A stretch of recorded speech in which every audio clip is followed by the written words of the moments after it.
Indonesia ini besar, bukan hanya PDI yang punya Indonesia, terlalu mahal. Bagi saya ini kalau diklaim punya salah satu partai. Game is over. Itu yang tidak disadari oleh Ganjar Pranowo. Kembali ngomong Eri Cahyadi tadi, kalau kami sih akan berusaha keras mencabut mandat Eri pada saat Pilwali besok. Dan dipastikan Eri kalah. Harus kalah. Wah. Meskipun dia diusung oleh partai apapun. Partai apapun termasuk PDI Perjuangan. Dan saya pastikan Kim tidak akan pernah mendukung Eri Cahyadi sebagai calon wali kota.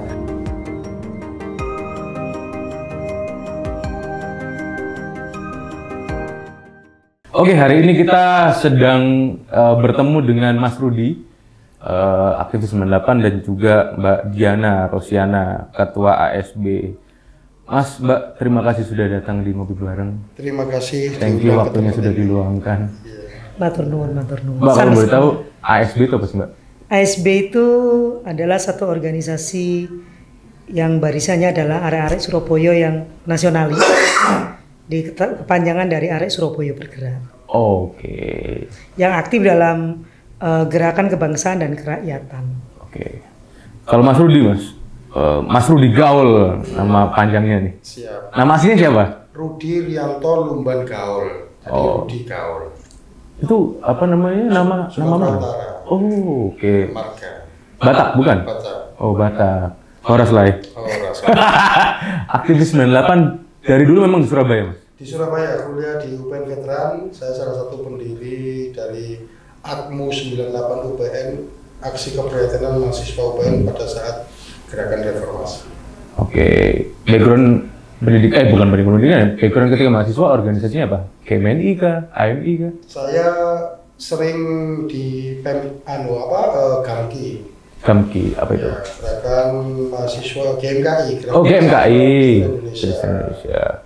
Kalau Mbak Diana, background ketika kuliah, Enggak. apakah ikut organisasi? Jadi juga? saya benar-benar baru terjun 2014.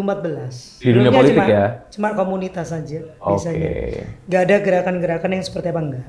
Oke. Nah, Mas Mbak, hari ini kita mau ngomongin masalah anomali politik dan korelasinya dengan pilkada di Jawa Timur, terutama di Surabaya yang mungkin ya kita tahu semua lah gimana peta di Surabaya sempat berubah juga pasca pilpres dan juga pasca sebelum pilpres. Katanya Surabaya kandang banteng, kandangnya merah, tapi ternyata ketika pilpres itu tidak terjadi 100%. Nah, kita akan membicarakan terkait sebenarnya hasil dari pilpres itu berpengaruh nggak sih dengan pilkada di Surabaya? Apalagi kalau nggak salah tadi ketika kita ngobrol di awal, Mas Rudi kan backgroundnya dari partai penguasa Surabaya sebenarnya, dari PDI Perjuangan. Sedangkan kalau Mbak Diana dari Mantan, awal, ya? oh mantan, makanya pernah di PDI Perjuangan ya? Berapa tahun, Mbak? 30 tahun. Mantan terindah kali. Oh, mantan. Nah, kalau Mbak Diana aktif di barisan relawan Jokowi ketika Ya. 2014. 2014 sampai 2019. Oke, itu kan ya kita tutup mata lah bahwa Jokowi memang kader PDI Perjuangan dulu. Iya. Sampai sekarang kayaknya ya. Iya. Nah, hasil pilpres ini kok tidak sebanding dengan hasil partai, Mas. Jadi pilpresnya PDI anjlok, partainya malah menang. Kalau menurut Mbak Diana dan Mas Rudi, ini anomali apa sih? Apa yang terjadi ini? Saya dulu. Ya monggo Mas Rudi dulu, nggak apa-apa. Jadi kalau kita lihat kan menarik nih dalam pemilu 2024 ini, di awal-awal itu kalau saya lihat PDI Perjuangan ini sepertinya kena prank oleh elektabilitas Ganjar. Oh, oke. Di awal-awal tidak ada satupun tokoh politik yang bisa mengalahkan elektabilitas Ganjar. Berdasarkan hasil pemilu di 2014 dan 2019, PDI Perjuangan mengacu pada salah satunya untuk merekomendasikan calon, itu salah satunya dari faktor elektabilitas. Kan gitu. Nah, di awal seakan-akan relawannya Ganjar nih melakukan tekanan terhadap partai tersebut, kan gitu. Sehingga mau nggak mau sepertinya terpaksa PDI Perjuangan merasa pede dengan elektabilitas yang begitu tinggi Ganjar, kemudian merekomendasikan kepada Ganjar Sebagai calon presiden. sebagai calon presiden.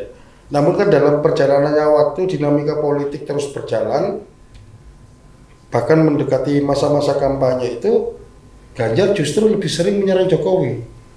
Padahal ceruk elektoral antara Prabowo dengan Ganjar ini kan hampir sama saja. Dalam satu ceruk elektoral yang sama sebenarnya. Artinya Ganjar ini dan Prabowo Gibran itu mengambil ceruk elektoral yang sama. Bukan ceruk elektoralnya kelompok Islam kiri kan gitu. Oke. Namun pada ceruk elektoral yang sama. Nah, ketika Ganjar ini sering menyerang Jokowi, maka otomatis suara Ganjar akan menurun, suara Prabowo akan naik. Dan ini yang terjadi. Memang hari ini kita bisa melihat PDI Perjuangan mungkin kalau secara quick count tetap leading sebagai partai pemenang, namun kalau kita melihat persentasenya itu menurun. Sekitar daripada 2019 menurun sekitar 3%. Makanya saya melihat bahwa kalau Mas tadi menyebutkan anomali dalam situasi politik saat ini kita melihat orang lebih fokus pada pilpresnya daripada pileknya. Oke. Gaung pilek itu tidak terdengar lantang, tidak selantang gaungnya pilpres. Apalagi diikuti 3 paslon ya hari ini. 3 kandidat. Ada 3 partai yang dapat ekor jas dari keuntungan dari Pilpres ini. Salah satunya adalah PKS, Golkar, dan PKB. Kenapa begitu, Mas? Malah Gerindra dan PDI Perjuangan yang punya calon presiden sendiri ya, iya, itu tidak mendapatkan efek ekor jas atau kotel efek. Kotel efek ini kan harusnya hari ini Gerindra itu harusnya muncul sebagai partai pemenang. Harusnya begitu. Harusnya begitu. Namun tidak, ternyata justru Gerindra pada posisi 3. Yang pertama PDI Perjuangan, kedua itu Golkar, ketiga Gerindra. Persentase perolehan Gerindra pun di 2019 dengan 2024 ini menurun, sama seperti PDI Perjuangan. Sama seperti PDI Perjuangan. Makanya saya bilang ke teman-teman, kalau yang bertanggung jawab dalam situasi politik itu adalah pimpinan partai, maka secara berani pimpinan partai di daerah maupun di pusat mungkin mereka harus berani legowo meletakkan posisi, ya aku salah, aku kalah, kita perlu melakukan evaluasi dan lain sebagainya.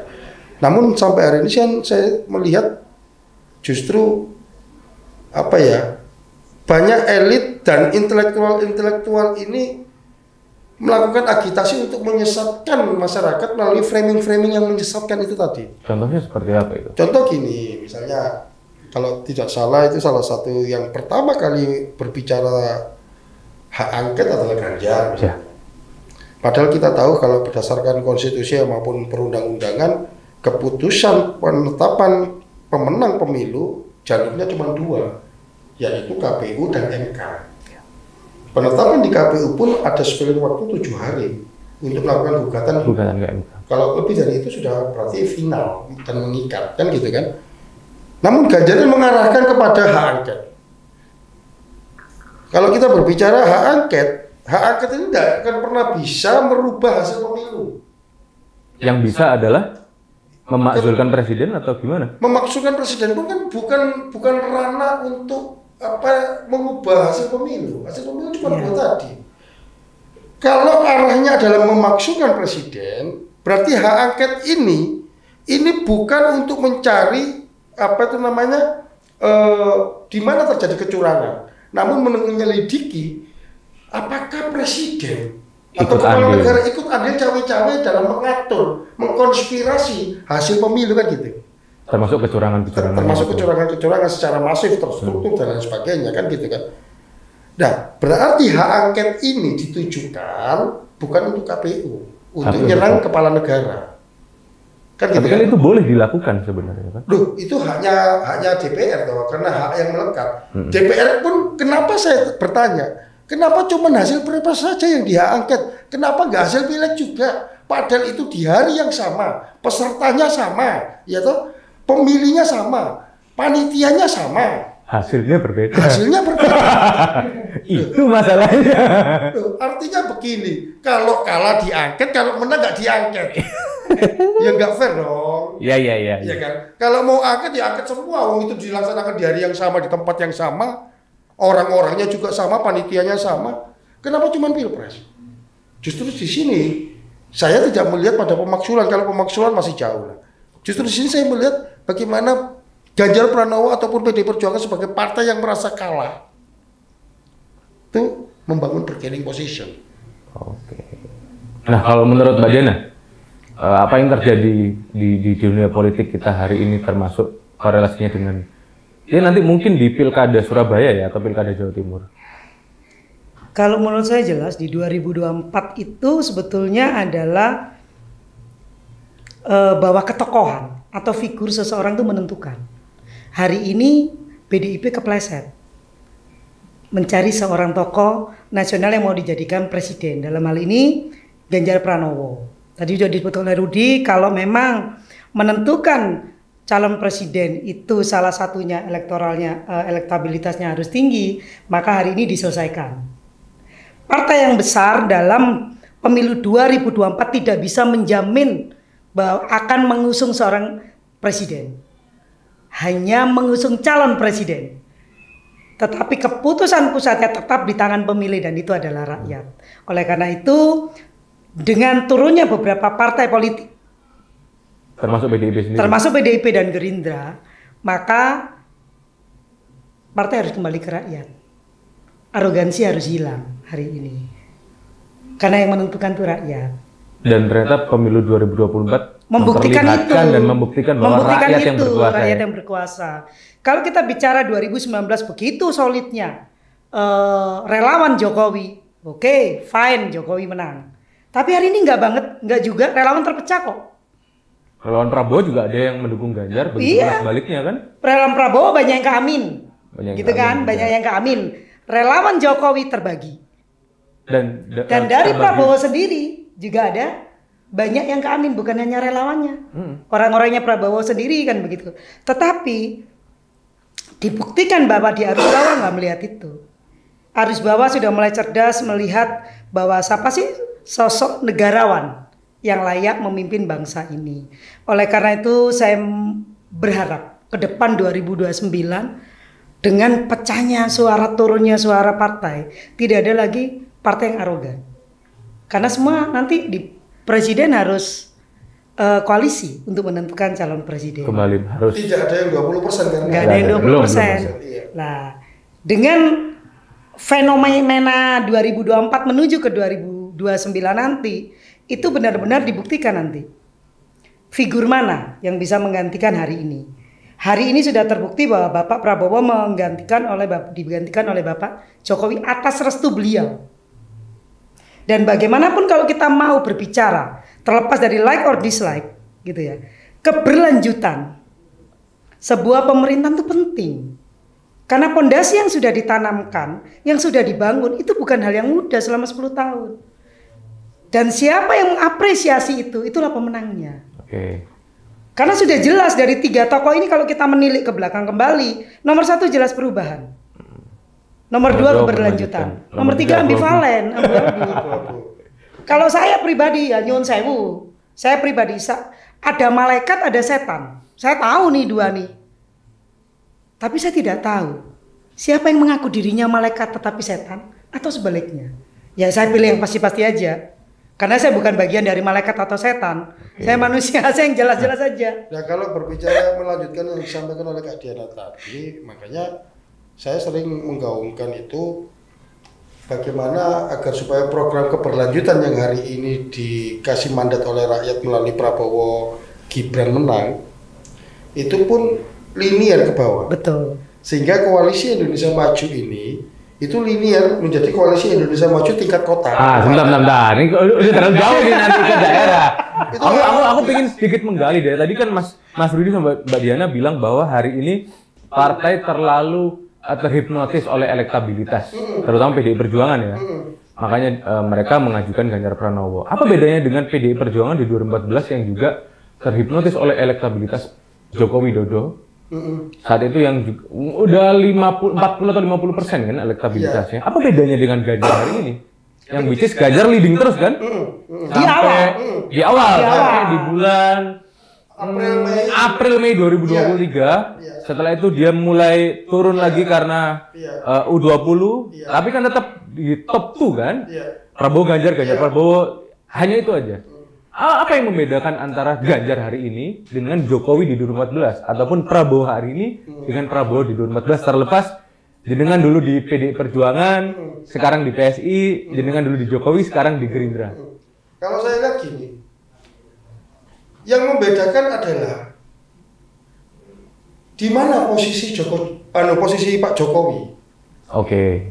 Ya. Di 2019 ini kita sampai 2024 kita melihat bahwa tingkat kepuasan publik terhadap Jokowi Dodo ini tinggi, Bos. Bahkan seorang Bambang Pacul, senior kami, ya, di partai lama kami, itu mengakui bahwa beliau ini orang baik dan jangan melawan orang baik. Apalagi menghujat orang baik. Game is over. Itu yang tidak disadari oleh Ganjar Pranowo. Oke. Sebenarnya kalau saya yang ada di dalam tim relawannya Pak Jokowi, saya tidak pernah melihat ada settingan Mas Gibran ini jadi cawapres. Settingannya adalah karena yang dibawa oleh Bapak ini adalah rekonsiliasi nasional agar supaya negara ini nggak pecah. Yang dibawa gimana Prabowo itu bisa dengan Ganjar dalam satu paket. Dari awal memang itu? Iya, termasuk komunikasi politik di tengah sawah. Ada Pak Jokowi, ada Prabowo, ada Ganjar di sana. Jadi memang teman-teman relawan Jokowi memang mengetahui hal itu dan setuju dengan hal itu memang. Setuju. Kalau pada saat itu PDI Perjuangan tidak ngaku, Prabowo presiden, Ganjar wakil mungkin selesai. Atau sebaliknya? Kalau sebaliknya, saya rasa sulit. Karena gini Pak, Prabowo itu sudah kelar dengan diri sendiri. Artinya secara politik pun dia pemilik partai. Ganjar tidak punya partai, Mas. Oke. Ya. Meskipun PDI Perjuangan partai pemenang ya. Partainya dia. Tapi kan ada bayang-bayang yang punya kekuatan lebih absolut daripada Ganjar, yang bisa memberikan tekanan terhadap Ganjar. Siapa itu? Ya, kita tahu. Kemudian, tapi kalau Prabowo itu sudah selesai dengan dirinya, Pak. Dia sudah punya partai sendiri. Bahkan kalau berbicara secara ekonomi pun calon presiden kemarin yang punya kekayaan fantastik ya cuman Prabowo. Artinya sudah kelar lah terhadap dirinya. Dan elektoralnya pun secara elektabilitas tidak terlalu jauh antara Ganjar dan Prabowo pada saat itu gitu loh. Nah, jalan tengah ini tidak bisa diterima pada saat itu oleh PDI Perjuangan sebagai partai pengusung. Bahkan ada potongan-potongan video ibu ketua umumnya itu kan mengatakan, "Lha ngaku iki sing duwe partai, ketua umumnya ora dikei ero." Nah, artinya kita pun saya konfirmasi juga ketika pengumuman nama Ganjar di batu tulis, ternyata Pak Jokowi tidak diberitahu akan diumumkan Ganjar itu sebagai calon presiden. Hanya diundang. Hanya diundang, tidak diberitahu. Kemudian pada saat deklarasi Ganjar Mahfud, itu pada saat Pak Jokowi ada di luar negeri, tidak diberitahu, tidak dilibatkan. Padahal PDI Perjuangan lupa. PDI Perjuangan ini banyak diuntungkan simbiosis mutualistis dengan figur Jokowi. Jokowi efek 2019. Kalau kita lihat 2004 PDI kalah. 2009 juga kalah. Iya tuh. 2014 baru muncul nih karena ada figur. Karena ada figur Jokowi. Jadi partai rakyat kembali ya. Kembali menjadi partai rakyat. Nah ini yang nggak disadari. Makanya kalau tadi berbicara tentang perbedaannya, apa bedanya ya pada positioning Jokowi di mana? Oke. Itu yang kemudian hari ini kita bisa melihat ya di posisi Jokowi itu yang menang, bukan di posisi partainya Mas Ganjar. Kalau menurut Mbak Diana?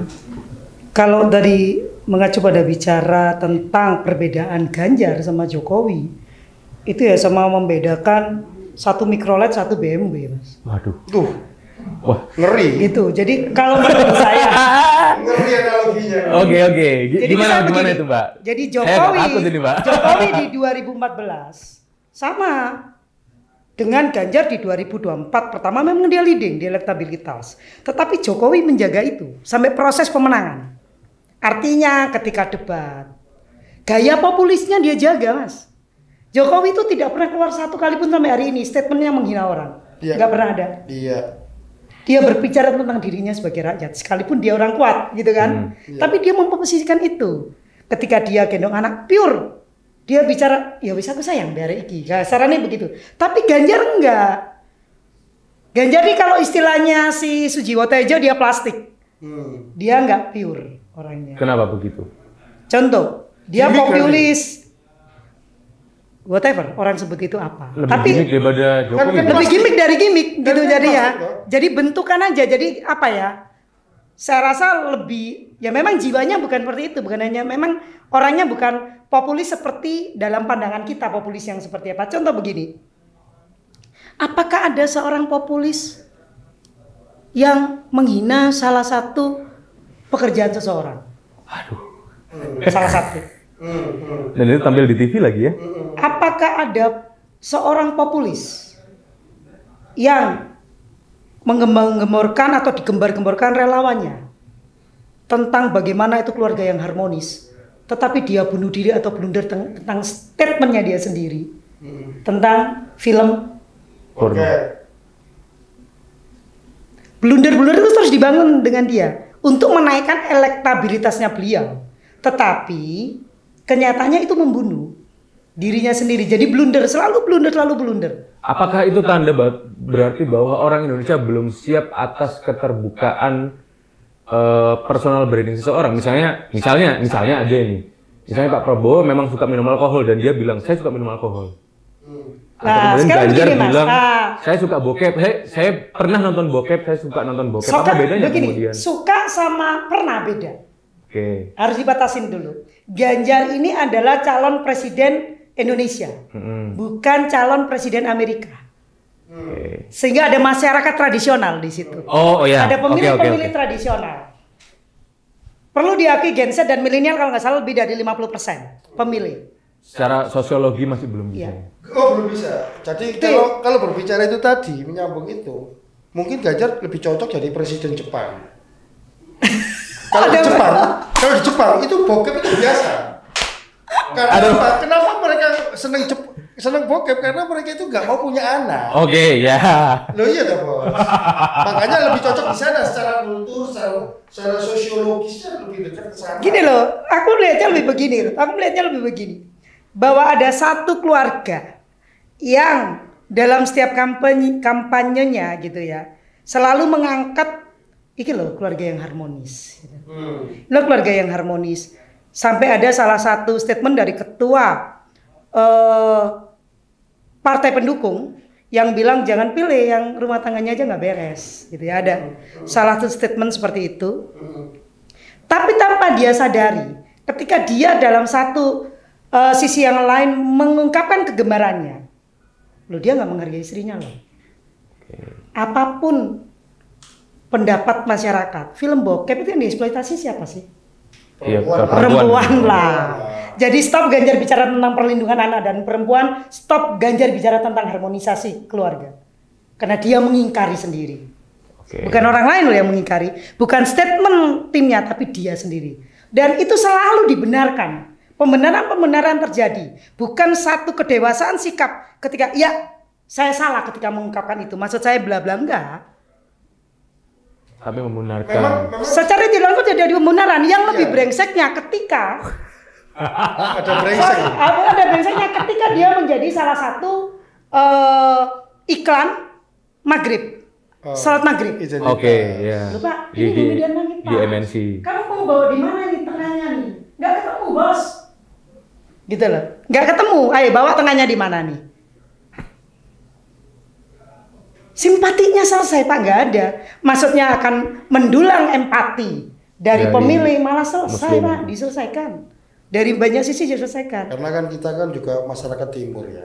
masyarakat timur kan berbicara itu kan mungkin secara pribadi dia gentle berani mengakui, ya, tapi secara ketimuran itu masih hal yang tabu. Hal yang tabu. Gitu. Dan saya berharap setelah hasil pemilihan umum seperti ini, nilai persentasenya keluar, bla bla, ayolah.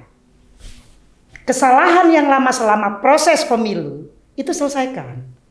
Gentle mengakui, ya, saya terima hari ini berapapun pemilih saya menghargai amanah yang mereka berikan kepada saya, tapi mohon maaf, saya tidak bisa mewakili pemilih saya untuk menjadi presiden, selesai.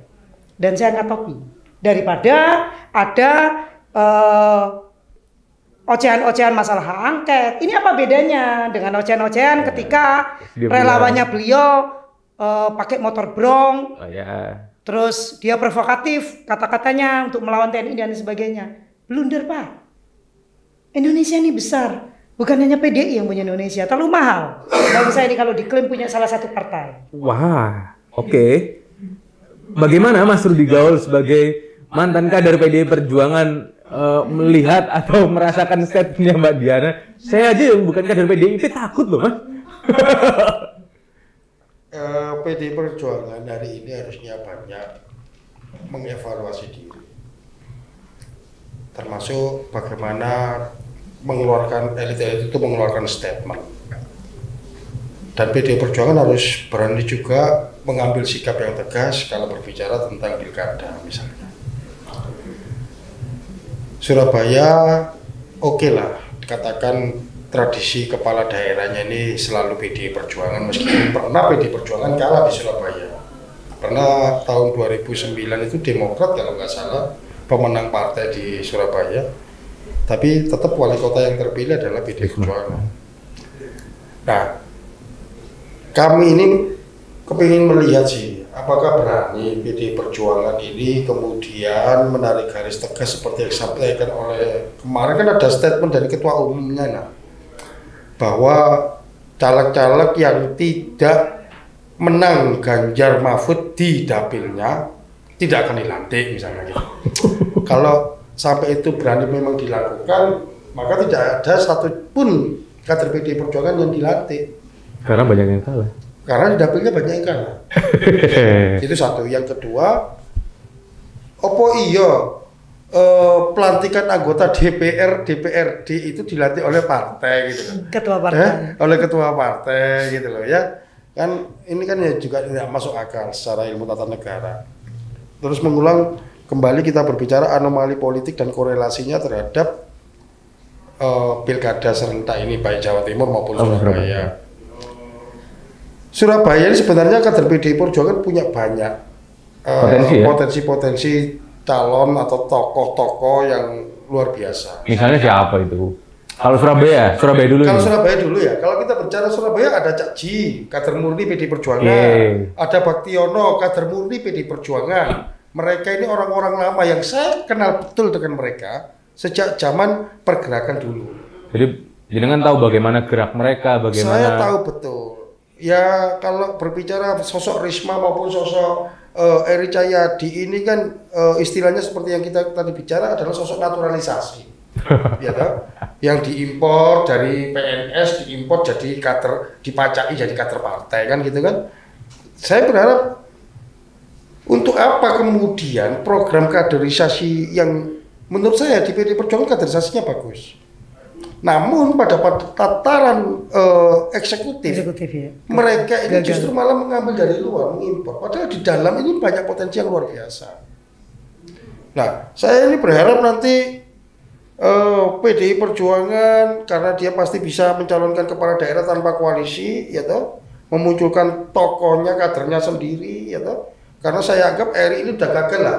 Karena ekspektasi masyarakat memilih Eri karena kemarin itu Eri ini dipersonifikasikan dengan Risma. Sehingga ekspektasi masyarakat Eri ini kinerjanya seperti Bu Risma. Ternyata jauh sekali antara Risma dengan Eri Cahyadi ini gitu loh. Bahkan saya melihat postingan-postingan beliau di medsosnya itu banyak sekali hujatan-hujatan terhadap Eri Cahyadi. Terutama ketika Surabaya banjir ya. Banjir ya, seperti itu kan. Artinya tidak mampu menjadi Saat problem solver. saat ngurusi karcis parkir misalnya. Padahal banyak parkir yang notabene di pinggir jalan tidak beraturan. Jadi tidak bisa membedakan mana yang prioritas dan mana yang tidak. Artinya masyarakat itu sudah punya gambaran atau role model kepemimpinan wali kota Surabaya itu minimal koyok Risma lah. Tidak berbicara figur tapi role model kepemimpinannya. Nah saya berharap nanti kan PDI Perjuangan bisa mencalonkan kadernya sendiri. Terus kemudian PKS, PKB punya calon sendiri. Terus kemudian PKS, PKB punya calon sendiri. Kemudian Koalisi Indonesia Maju ini juga punya calon sendiri. Ada 3 calon wali kota. Ini bagus. Mbak Diana, Mas Rudi, tadi kan kita udah membicarakan mengenai korelasi anomali politik yang terjadi di Pilpres dan Pileg. Sebenarnya kalau misalnya kita masuk atau kita tarik ke Pilkada Jawa Timur dan Surabaya, apakah ini pertanyaan pertama, apakah PDI Perjuangan akan tetap berkuasa di Surabaya dan Jawa Timur, meskipun ya kita tahu Jawa Timur penguasanya PKB, tapi kan PDI tetap nomor 2. Nah, apakah PDI Perjuangan pasca kekalahan Ganjar akan tetap menjadi penguasa di Surabaya dan Jawa Timur? Monggo, Mbak Diana dulu mungkin. Kalau di Jawa Timur mestinya yang perlu diapresiasi bukan lagi PKB ya. 3 periode ini Demokrat loh. Dan dibuktikan dengan suara tertinggi Jatim untuk DPR RI IBAS ya. IBAS itu suara tertinggi Jatim untuk DPR RI. Artinya Jatim 1 Kofifa masih peluang terbaik. Kofifa dan Mas Emil ya, apalagi di kemarin di Prabowo itu secara langsung dukungan Mas Emil sebagai ketua DPD ya, DPD Demokrat apa DPW ini Demokrat Jatim? DPD Jatim ya. Demokrat itu luar biasa, dia terjun langsung dan itu kami mengapresiasi sekali gitu ya. Itu luar biasa Mas Emil dan saya percaya masih sulit dikalahkan. Berarti calon PDI Perjuangan bisa dibilang calon nomor 2 dong? Selama ini PDI Perjuangan tidak bisa menang di tapal kuda. Daerah posisi dan itu harus jujur diakui. Dan di Madura ya? Jujur diakui itu gitu kan. Kalau toh nanti mereka memberikan perlawanan gitu, ya perlawanan jangan seperti yang 16% deh. Aduh. Jadi perlawannya supaya jangan sampai seperti melawan bangku kosong gitu. Kasihan. Gitu ya. Kalau kalah di Pilpres jangan lagi kalah di Jatim. Jadi kalau di Pilkada Jatim menurut Mbak Diana lebih baik PDI nggak usah majuin calon aja atau gimana? Ya kalau ngomong jangan sampai ngajukan calon saya nggak fair dong. Ya. Tapi saya cuma berharap figur itu jangan sampai seperti melawan bangku kosong. Oke. Itu yang sepadan lah sama Kofifa. Siapa misalnya? Gitu. Misalnya Risma. Boleh? Apakah beliau mau? Oh kalau saya lihat. Kalau perintah partai sih. Wakilnya siapa kan biasanya? Kofifa, Emil itu kan nasionalis religius. Kofifa dengan ceruk NU-nya lah. Kalau Risma ceruk NU-nya mau ambil siapa? Pak Mahfud MD lagi. Jangan dong. Jangan. Terus siapa kalau menurut Mas Rudi dan Mbak Diana? Kalau saya lihat ini kan untuk Jawa Timur ini petanya saat ini kan PKB. Partai pemenang ya, terus kemudian ada PDI Perjuangan disusul Gerindra. Kalau nggak salah itu untuk 3 besarnya kan itu. Nah, PDI Perjuangan sebagai partai runner up di Jawa Timur ini pasti akan berusaha untuk mencari sosok figur yang kuat yang bisa menandingi sosok Kofifa. Kalau sosok Kofifa ini kan begitu kuatnya di kalangan NU. Ada Muslimat, ada Fatayat. Kemudian sosok Risma ini menjadi salah satu alternatif PDI Perjuangan untuk tokoh yang diajukan. Mungkin PKS nanti akan membawa Anies Baswedan datang sini sehingga rame seperti yang disampaikan oleh Kak Diana tadi ya toh, bahwa pertarungan Pilgub ini ojo enteng-enteng lah. Jawa Timur ini salah satu provinsi yang menjadi incaran calon presiden setiap kali pemilu presiden, sehingga harus ada tokoh-tokoh yang berbobot lah. Saya juga berharap ini Anies Baswedan bisa bermain di Jawa Timur karena kalau mau jujur ya toh Anies Baswedan ini di beberapa kantong-kantong Jawa Timur ini punya suara yang lumayan signifikan ya toh. Dan itu mungkin nanti akan menjadi lebih seru pilkada di Jawa Timur. 3 paslon. Tiga paslon lah. Jadi ada paslon yang tetap diusung oleh Kim ke Koalisi Indonesia itu melalui Kofifa Emil. PDI Perjuangan itu bisa nanti melalui sosok Risma ataupun sosok Eri Cahyadi mungkin yang akan dinaikkan. Kemudian dari kelompok PKS misalnya dengan Anies Baswedan. Karena saya tidak melihat ada sosok PKS di Jawa Timur ini yang kuat dan membumi. Tidak ada. Kalau misalnya kemudian PKS bersama PKB lagi seperti di Pilpres, berarti Anies Baswedan bukan dengan Cak Imin lagi, tapi dengan Mendes dong. Siapa? Halim. Untuk main Jawa Timur. Bisa jadi kan kita nggak tahu ya. Apakah di koalisi perubahan ini koalisinya menjadi linear atau tidak? Oke. Karena saya lihat ketika Surya Paloh datang ke istana pun statement politiknya sudah berubah. Sudah kelihatan arahnya seperti apa. Pun demikian Muhaimin sampai hari ini PKB tidak pernah menarik menterinya dari koalisi Indonesia Maju. Jadi saya melihat apakah iya nanti PKB dan 01 tidak semilitan 03 dalam mendengungkan tentang hak angket. Iya. Jadi, hanya menyetujui, gitu. Hanya figurnya saja ya Anies Baswedan saja yang kelihatan mendukung, tapi partai politik yang di belakangnya apakah iya? Mungkin cuma PKS yang di belakangnya getol untuk ngomong hak angket. Nah, untuk capres itu, kalau untuk gubernur tadi saran saya seperti itu tadi menjadi bagus 2 Serikandi Jawa Timur lawan 1 import dari Jakarta ya. Dari Yaman.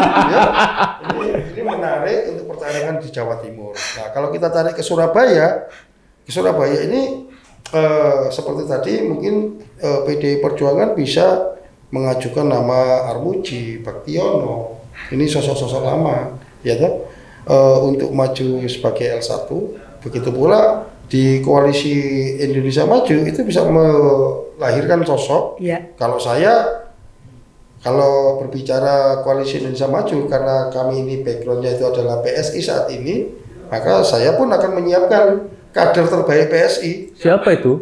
Ada William? Tidak, ada 3. Ada 3 kader PSI. Kalau untuk di Jawa Timur, kalau memang ada kesempatan menjadi calon wakil gubernur, ada beberapa nama. Tapi kalau saya melihat konfigurasi Kofifa Emil ini sudah solid, berarti kita tidak bisa memaksakan kader PSI untuk masuk ke dalam. Jadi yang bisa mungkin di wali kota. Kalau di wali kota atau L1, L2 lah. Ya, L1, itu L2 Surabaya. Surabaya itu siapa kalau sosok dari PSI? Kalau dari sosok PSI itu yang berasal dari kota Surabaya ada namanya Firosa Salati, ada yang namanya Ananta Agung Junaidi misalnya. 2 sosok kader yang menurut saya memang saat ini tidak memiliki popularitas, masyarakat banyak yang tidak kenal. Tapi kalau untuk di dapil mereka, karena mereka ini kader orang Surabaya tapi ditaruh di dapil luar sehingga kemarin tidak tersosialisasi namanya di Surabaya. Ternyata saya lihat hasil perolehan suara mereka berdua ini sebagai PSI di Lamongan Gresik kayak Firosa Salati bisa memperoleh suara sebagai partai baru besutan ini mendapat sekitar 20.000 sekian suara untuk dapil Gresik Lamongan. Terus begitu pula Ananta Agung Junaidi ini juga di dapil Mojokerto Jombang atau Jawa Timur 8 saya lihat suaranya juga cukup lumayan. Sebenarnya ada ketua DPW PSI juga suaranya bagus.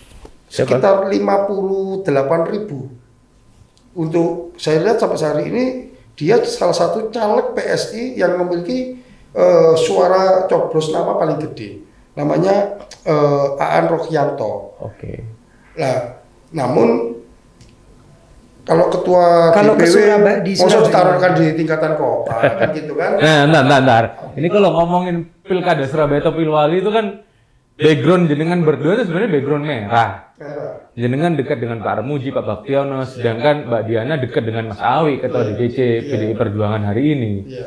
Sebenarnya nanti kalau ketika PDIP menelurkan atau merekomendasikan orang baru yang menurut panjenengan berdua itu sosoknya oke, ya ini yang kita tunggu. Apakah ada kemungkinan Mbak dan Mas ini akan kembali ke rahim PDI Perjuangan atau kembali ke rahim merah lah untuk mendukung sosok ini? Nah, ini sih aku akan ini dulu, membatasi dulu.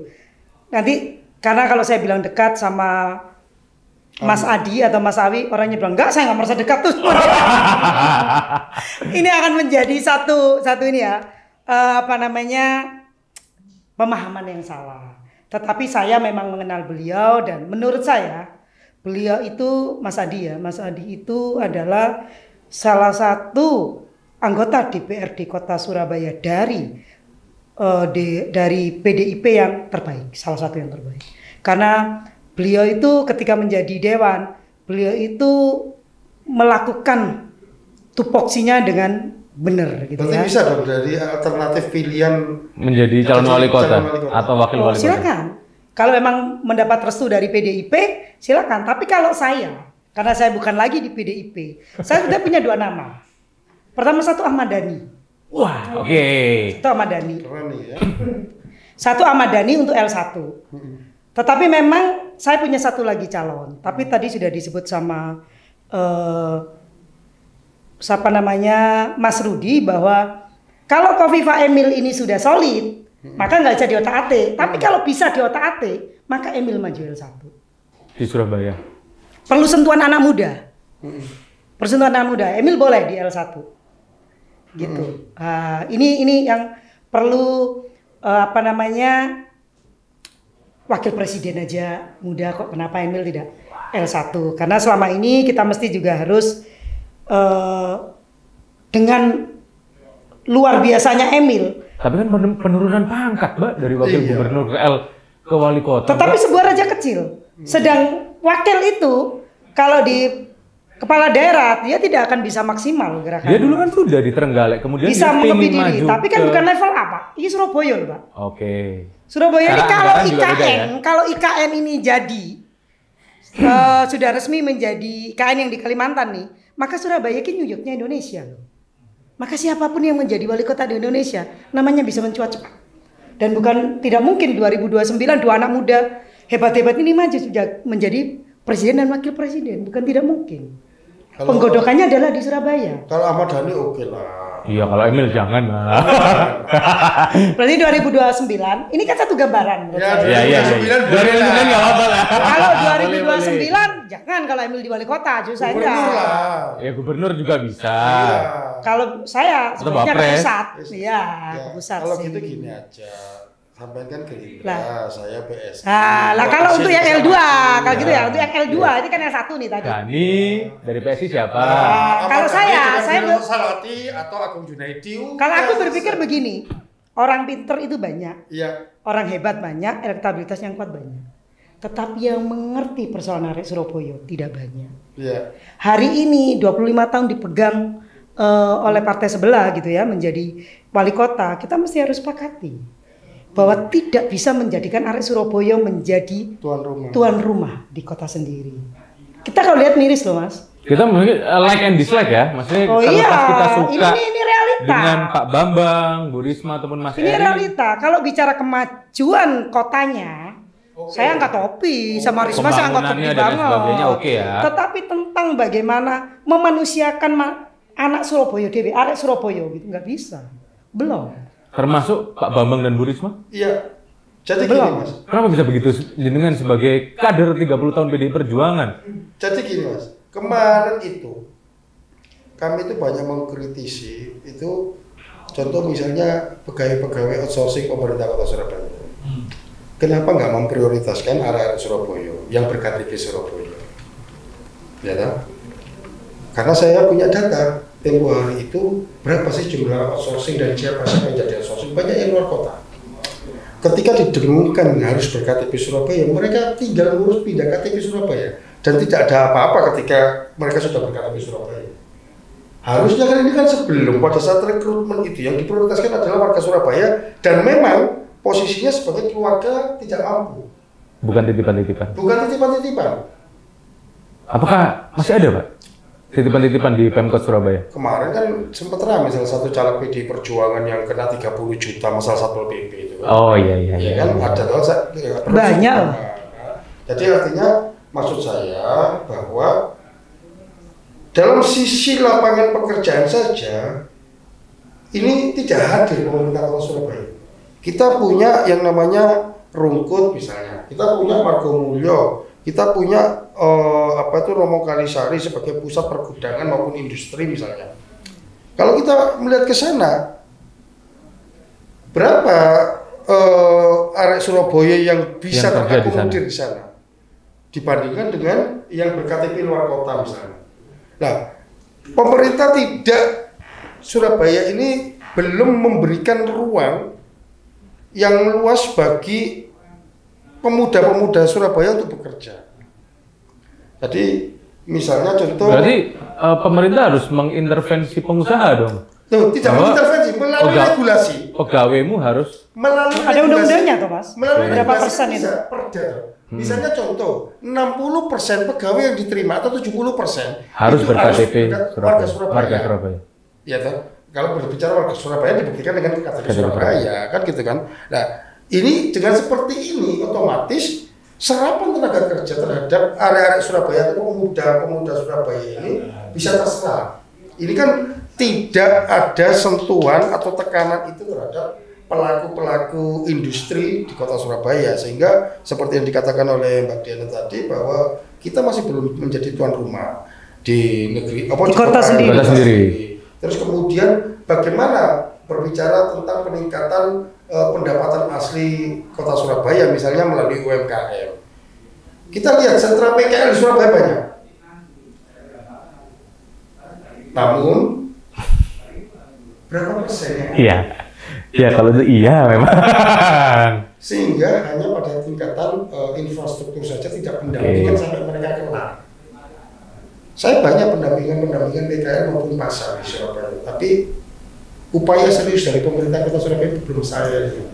Makanya butuh koalisi Indonesia Maju bisa berkiprah di Kota Surabaya. Ya kalau untuk linear, problem solver. Kalau linear sampai ke bawah memang Kak Kim itu ya koalisi Indonesia Maju, maka positifnya adalah kebijakan pemerintah pusat itu akan dipastikan sampai kepada daerah. Dan kalau bicara arek Surabaya, karena aku arek Surabaya Mas, lahir besar sampai sekarang di Surabaya. Kalau ini Ahmad Dhani juga arek Surabaya, kalau Emil dibilang bahwa eman gitu ya. Padahal bagi saya untuk satu kemajuan, mungkin kita harus mundur ke belakang untuk melompat lebih jauh gitu ya. Ya udah ya Rudia ya. Oh iya boleh juga. Loh iya. Artinya begini Mas. Artinya begini. Kalau mau bicara tentang apa adanya tanah Surabaya, maka yang kita calonkan, yang kita dukung harus arek Surabaya. Dan mengerti jiwa Surabaya. Dari grassroots Surabaya yang Surabaya. plastik. Kan lagi tren bahasa plastik ini. Misalnya siapa? Mas Heri. Misalnya Heri Jayati. Tapi plastik deh, soalnya tidak pernah mewakili suara kita. Korban yang pernah dilaporkan ke Polres ya. Oh, pernah dilaporkan ke mana sama Mas Heri Cahyadi? Kenapa itu Mbak kalau boleh tahu Mbak? Saya demo merobohkan pagernya Pemkot. Ya, karena oke. bela warga Simogunung. Simogunung yang saya tadi bilang berjuang tadi. Iya. Karena masyarakat tidak ditemui, warga kesel, panas-panas, orang tua. Dan Heri Cahyadi ada masalahnya. Ada di tempat. Kecuali Heri Cahyadi tidak ada. Akhirnya orang tua itu jebol pagar itu rusak. Kita dilaporin ke Polres. Diproses. Saya sempat dilidik 4 jam. Sempat. Bahkan saya bilang ke kepolisian, saya bilang wis ditahan aja lah. Maka kalau ditahan kan alur ceritanya kan enak. Padahal kan sebenarnya di orang-orang sekitar Mas Heri Cahyadi adalah saya masih PDI loh pada saat itu. Teman-teman 98 juga kan? Loh, iya, saya masih PDI dan saya masih PDI pada saat itu. Mas, kalau bicara aktivis 98 berkali-kali saya bilang bahwa teman-teman yang aktivis saya mengapresiasi apa yang jenengan lakukan masa lalu. Tetapi ada tuntutan-tuntutan kedinamisan dalam berpolitik. Jangan tetaplah maju, tetapi jangan mengkhianati ideologi. Itu saja. Sehingga garismu jelas. Seperti nanti kembali lagi dibahas sak jam 5 jam gak selesai. Nasionalis untuk loyo melayune ojo. Eman-eman negara ini dibangun oleh bangsa itu.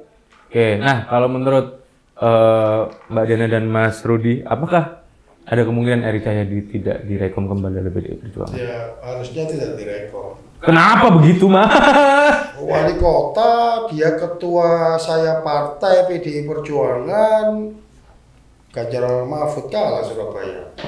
Kalau sampai ini direkom ya saya pikir PDI Perjuangan tidak konsisten terhadap sikap politik dia. Oke, kalau Mbak Diana?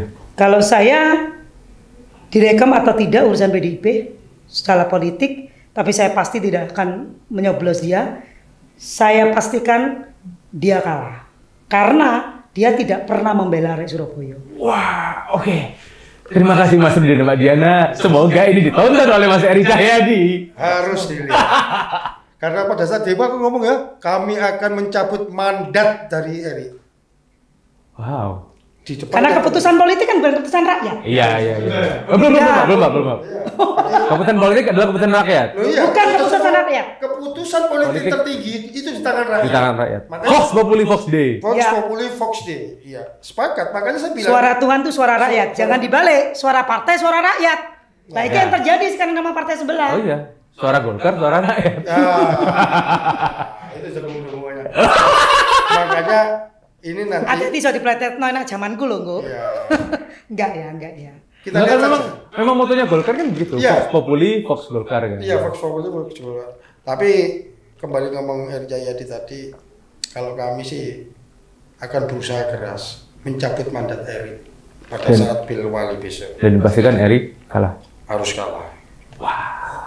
Meskipun dia diusung oleh partai apapun. Partai apapun termasuk PDI Perjuangan. Dan saya pastikan Kim tidak akan pernah mendukung Eri Cahyadi sebagai calon wali kota. Oke. Terima kasih Mbak Diana. Saya sudah takut.